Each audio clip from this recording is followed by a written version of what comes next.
And a big fans here. I'm again late to the party. 1660 Kronenbourg, 1664 Blanc beer. It's been out for absolutely ages. I probably haven't touched it because when it first came out, I did happen to see a couple of, I think it was 2 video reviews on it. I've saw a written review and it was panned. It really was panned. And so I did just, I don't know, always see it in supermarkets and I just didn't fancy it. But I've got to make my own mind up, haven't I? So I needed to review it, and that's why I picked it up, and that's why I am now going to get around to reviewing this. So I think officially they call it a French wheat beer, which is really interesting. A French wheat beer with a hint of citrus, which is interesting because French wheat beer isn't a style, so this is going to be interesting from that perspective. Comes at 5% ABV, brewed in the UK. What is interesting is 1664. Kronenbourg 1664 was, I think, 5% originally, and then that got dumped down to 4.6%, was it? But no, this fella, 5%. Welcome to Andy's Beer Reviews. Over there. Let's crack open this beer and let's see what it's like, shall we? See if it does indeed need to be panned or whether it's actually not too bad. Kronenbourg. It's a 600ml bottle, this, by the way. I can't remember what I paid for it, but it's in all supermarkets. The blue bottle. I forgot what I was going to say. Brewed in the license. So it did say brewed in the UK. Brewed by Carlsberg.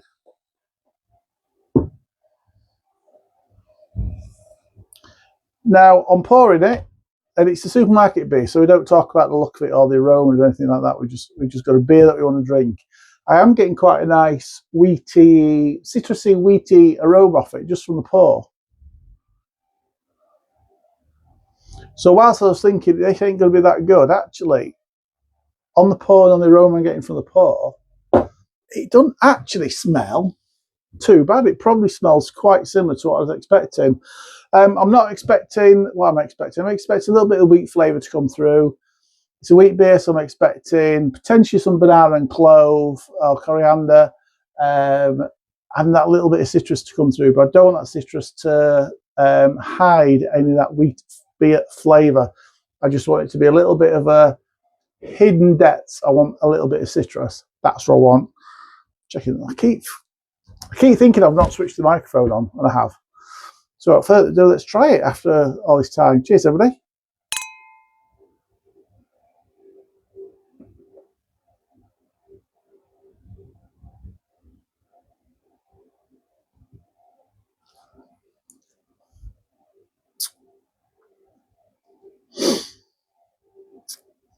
Okay.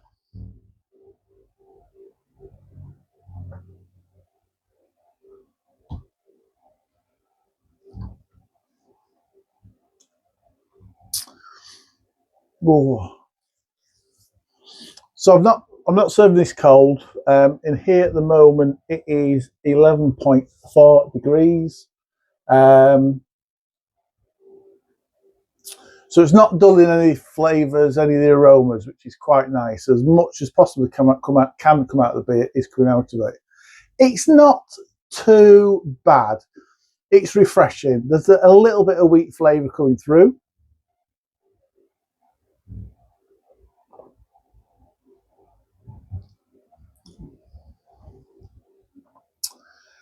There's a little bit of a crisp citrus in there. There's not a lot of citrus flavour, which is what I was hoping for. It's just a little bit of the background to the rest of the flavours.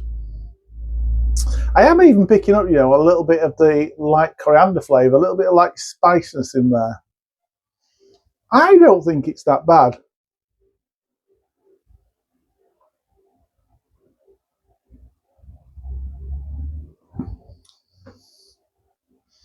Please see what comments again on this over the months. Just like I said, a lot of people. I'm late to drinking this, so a lot of people have had this. So I am quite keen to see what people think about it. And certainly, that wheat flavour is quite nice. It's not in the same class as a proper wheat beer. I'm just getting a little bit of that coriander flavour through, a little bit of spices in there. Not I was just going to say then, I'm not picking up any banana, but there is a little bit of banana coming through as well. Not a lot.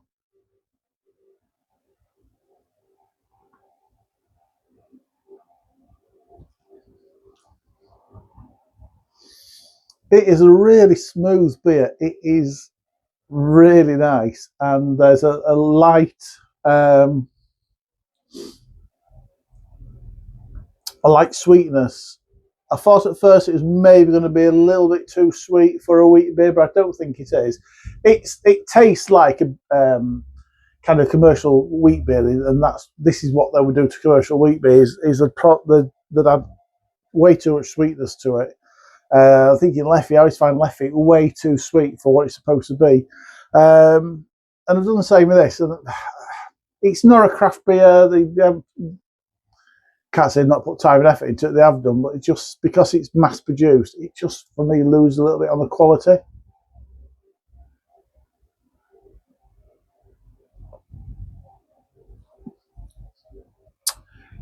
So it's not too bad at all. 1664 Blanc. It's not. It is a light beer, which is what you're wanting from a wheat beer. It's not heavy, so if you want something that's a little bit lighter, that's not going to be as heavy as an IPA or a bitter or something like that, that's probably a good choice for you. Yes, it's light, it's fruity, it's got a slight spiciness in there, getting that little bit of coriander flavour coming through, which is quite nice. It's refreshing, it's easy to drink. I think slightly chilled on a hot day. I think it'd be a lovely beer.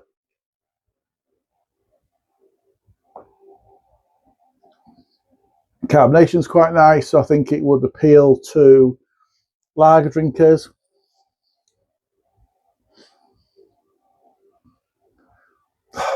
Where do you put it? Is it the best wheat beer in the world? No. Is it the best wheat beer with a little bit of citrus in there? No. Is it worse? Definitely not. I've had a lot worse than this. If you are looking for a really good wheat beer, by the way, that's a nice wheat beer with a nice bit of citrus in there. Just trying to remember the name of it. Burnett Brewing do one called Pull Up a Sandbag. Pull Up a Sandbag. If that's available to get it, it's a brewery beer. It's a craft beer. It is absolutely gorgeous, absolutely amazing.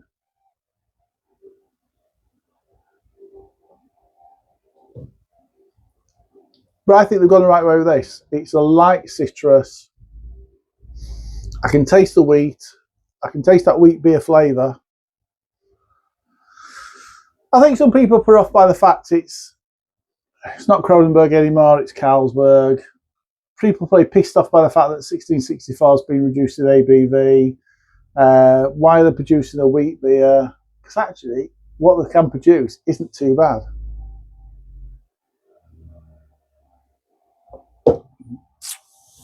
Honestly, didn't mind that at all. I think as I saw and read a couple of reviews when it first came out, I think I was probably more dreading this than I probably should have been. But no, do you know what? I honestly don't mind it. It's not the best beer in the world, but it's certainly not the worst beer in the world. Score wise, I'm going to score it 6.5 out of 10. It was nearly 6, but I've just looked at half a point. 6.5 out of 10 from Andy's Beer Reviews. Thanks for watching. A lot of you would have had this, so I'm interested in what your comments are on this. So drop me a comment, let me know what you think about this beer. If it's just a thumbs up or a thumbs down, let me know. Drop me a like, drop me a sub if you do around here, you want to see more of these reviews. I'll see you for the next one. Until then, look after yourselves, look after each other, look after your beers. Cheers.